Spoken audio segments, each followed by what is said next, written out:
Salir de una dictadura, pues muere el dictador, pero conquistar la libertad, ¿qué es eso? Es que la libertad puede consistir en los derechos individuales. Hay libertad en España, libertad política, quiero decir, de todos los españoles, porque haya derecho de huelga y derecho de manifestación y derecho de reunión y derecho de expresión y derecho de escribir. Ahí esa es libertad, eso será derecho, porque la libertad hay donde no hay derecho. ¿Qué es la libertad? Pensar un segundo. Aquello donde no tiene derecho puede haber libertad. Cuando es el ejercicio de un derecho, ¿eso qué? Pues va a ser libertad. Eso será una facultad, una autorización que te da la concesión de un derecho subjetivo para que tengas el uso de las libertades que ese derecho te permite. Derechos, claro que hay individuales, pero libertad no.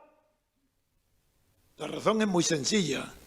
Soy jurista y un buen jurista. He dedicado mi vida a conocer lo que es la filosofía del derecho, el derecho subjetivo. Pero si todo derecho subjetivo necesita una ley para crearlo. ¿Y qué quiere decir esto? Que todas las libertades que tenéis, que conocéis, todas han sido creadas por leyes.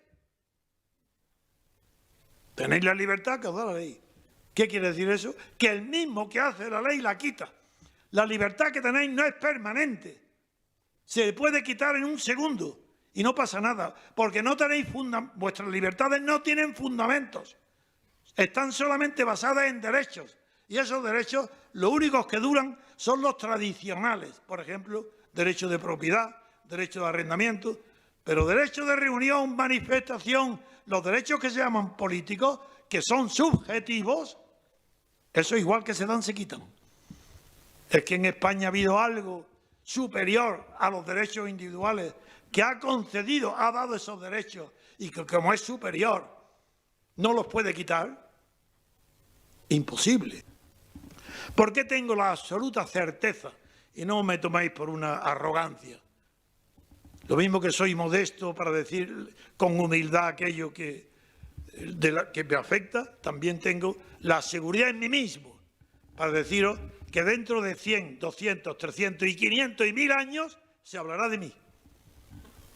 Porque he descubierto el fundamento de las libertades, lo que no se había hecho jamás, donde ningún filósofo político desde los griegos no cuentan, porque estamos hablando de un sistema representativo.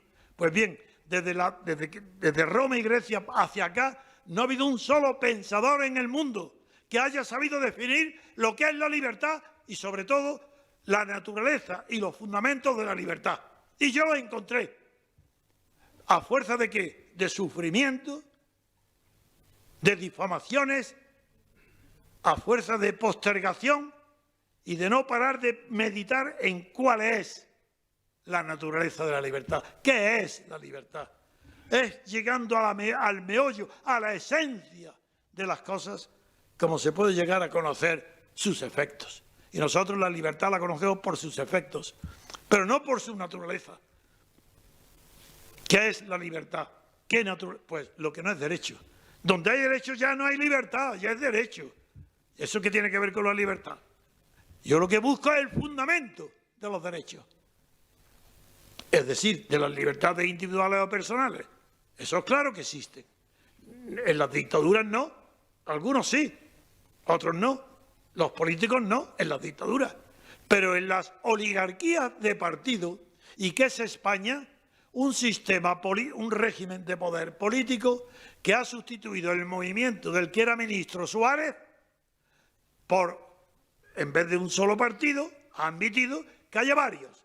Y a Suárez se le incorpora otro igual que él, Felipe González. Y a Felipe otro que se llama Pujol.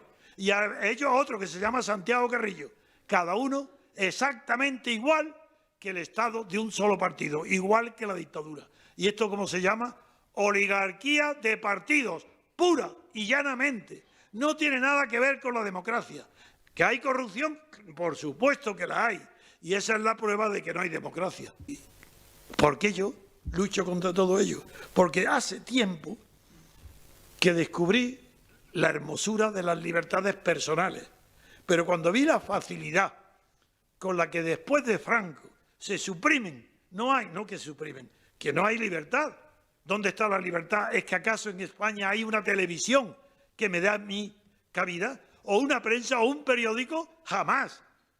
¿Por qué? ¿Dónde está la libertad de expresión? Solamente en lo que ellos quieren. Y los tertulianos. Es que hay un solo tertuliano que tenga dignidad intelectual, que tenga formación, no repite como papagayo siempre lo mismo, siempre dependiente de un partido el que lo mete en esa televisión. Toda esta falsedad yo no la podía soportar. Y en lugar de hacer como otros, yo combiné mi ejercicio de la carrera de abogado con la meditación sobre la esencia de la política, que es la libertad. ¿Y qué libertad? Ahí llego, a la libertad política colectiva. ¿Qué es esto de la libertad política colectiva? Nadie lo sabe. Le pregunta y se quedan, ¿eso qué es? Pero es que no lo sabe ningún filósofo. En Sevilla cité a Paul Sartre, un existencialista marxista, diciendo que la libertad política, el marxismo, no tiene ni siquiera una remota idea de lo que es. Y mientras dure la cultura marxista, que es la suya, dice, no, como no hay ni un asomo de lo que es la libertad, no se sabrá lo que es la libertad. Y es verdad. Ha tenido que desaparecer la hegemonía del marxismo para que yo haya podido elaborar, publicar libros y dar conferencias como esta, explicando lo que es la libertad política colectiva. Voy a decir lo que es. No creáis que es la libertad de todos, o lo que conquistan. No, si no hace falta tanto que sean todos héroes. La libertad política colectiva es aquella que no procede de ninguna ley, que no es un derecho, que es una conquista del pueblo. Se llama libertad política porque es la libertad constituyente, es colectiva porque es constituyente. Y en toda la historia de la humanidad reciente, después de que acabaron las democracias directas de Grecia y Roma, desde la Edad Media, solamente ha habido un caso en el mundo de un pueblo que conquistó su libertad política colectiva. Me refiero a la guerra de independencia de las colonias de Estados Unidos contra América, donde surge la primera vez y la única democracia representativa que hay en el mundo. La libertad política es aquella que existió como hecho histórico en Estados Unidos porque ganó la guerra de independencia, y esa libertad no era una ley la que la concedía, fue la libertad de la independencia la que creó las leyes que daban los derechos subjetivos. Esa es la inversa. La libertad colectiva no está sujeta a las leyes, las crea. ¿Cómo va a haber en España por tradición o por continuidad? ¿Va a haber en España libertad si nunca la ha habido? Ni en la República Segunda, ni en la monarquía de Alfonso XIII, ni en la anterior. Nunca ha habido libertad política en España, jamás. Y ahora, nada, no hay libertad. Por tanto, habrá que fundarla alguna vez. Y para fundar esa libertad no está mal. La libertad política, fundar las libertades individuales, hay que conquistar la libertad política colectiva, que no significa la libertad de todos, del 100%, ni la libertad de la mayoría absoluta, que no, eso no es. Esa libertad política que no tenemos hay que conquistarla fuera del derecho, porque si tuviera derecho a ella no sería libertad colectiva, sería otorgada, concedida por alguien que la puede retirar. No, la libertad o es una conquista nuestra o es mentira, es falsa. Entonces ahora yo... No entiendo. ¿Qué quiere decir libertad constituyente? Que la Constitución no puede ser producto ni de un general, ni de un grupo cercano al general, ni de partidos políticos, ni de enchufados. Una Constitución no puede ser elaborada más que por diputados a Cortes Constituyentes en España. Y esos diputados a Cortes Constituyentes tienen que estar elegidos directamente, no por el procedimiento actual de listas proporcionales, no, persona a persona, sabiendo quiénes son. Usted ha dicho que para conseguir una libertad colectiva, real, es necesaria una rebelión pacífica. Sí. ¿En qué consiste? Bien, consiste. Eso no es un acto. es una serie, un proceso. Y el primer paso del proceso consiste en no votar. Fíjate, no votar. El que vota, una de dos. O es un ignorante que no sabe lo que está haciendo, que es votando a la corrupción y la mentira, o bien lo sabe. Entonces, en el primer caso, tendría una suerte enorme que le llamaron es un pobre idiota. En el segundo caso, es un corrupto. Entonces, primer punto, no votar. Por deber moral. Pero no para conseguir nada. Ojo, cuidado lo que voy a decir. Primero, vamos a salvar nuestra propia dignidad. No votemos. No podéis ni siquiera imaginar los efectos catárticos que produce no votar. Las personas que no saben, que votan, y cuando me oyen han dejado de votar, han cambiado su vida. Y me dicen a mí, cuando me reúno con ellos, como en Murcia o en Almería, y lo han visto aquí, cito personas que han asistido a lo que estoy diciendo. Cuando digo no votar, me dice, yo mismo digo, bueno, es largo el procedimiento para llegar a la libertad política colectiva y yo no lo veré. Y me contestan uno a uno todo igual.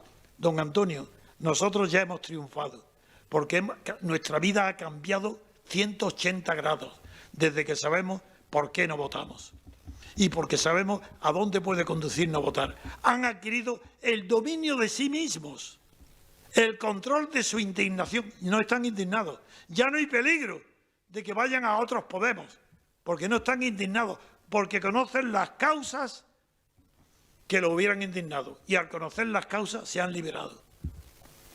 Es decir, primer paso, no votar. Luego iréis preguntando a otros, porque será más largo, lo siento. Bueno, quiero decir que el único argumento en contra que se esgrime es decir, pero hombre, qué ingenuidad.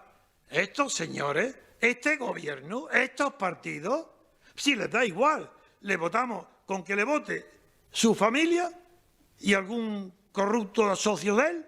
Si tienen el 5%, no dimiten. Estos no se van. Aunque no lo vote nadie. A lo que yo respondo. ¿Y creéis que soy tan imbécil yo, tan ingenuo de creer que por no votar se van a ir? Eso no, ese es el primer paso. El segundo paso es, si el gobierno no llega a tener el 50% de los votos, por ejemplo, tiene el 40%, continúa con la legalidad, es legal, y por tanto gobierna, pero ha perdido la legitimidad. Eso que los romanos distinguían entre potestas y autoritas. La autoridad es la legitimidad. No tiene autoridad moral. Tiene la legalidad, la potestas, tiene el poder y no dimiten. Quieren el poder y de ahí no lo echa nadie. Mucho menos con razonamientos morales. Eso ni saben lo que es. No tienen sensibilidad para eso. Pero se produce un fenómeno. Que un gobierno, cuando está votado, como se ve permanentemente en todos los países del mundo, cuando es votado por unas minorías y tienen menos del 50%, atraviesa un estado parecido al de las reptiles, por citar un ejemplo enseguida, los que cambian de camisa, y lo pongo de ejemplo porque es lo más parecido que hay a los políticos, tanto por reptiles como por cambiar de camisa, pues estos, en el momento del cambio de camisa, están expuestos a que la picadura de una avispa los mate, a una serpiente, a un pitón. Bueno, pues eso es lo que pasa si a un gobierno no lo vota más que un tercio, por ejemplo, está expuesto a que un incidente tan absurdo, pero que se va a producir siempre, como una señorita que hace exhibiciones de limpieza con su cuerpo en la calle. Sí, digo, sabéis a lo que me refiero. Yo no soy ordinario, no puedo pronunciar esas palabras. O bien otra, la maestre, que considera que una capilla dentro de la universidad católica puede ser profanada. Pues ese incidente ridículo, que aquí no es ridículo, que aquí no pasa nada, cae un gobierno. Eso es lo que vosotros no sabéis, y yo sí, porque he estudiado la historia. Un gobierno sin legitimidad es igual que una culebra cambiando camisa. Y hay que provocar ese estado de debilidad.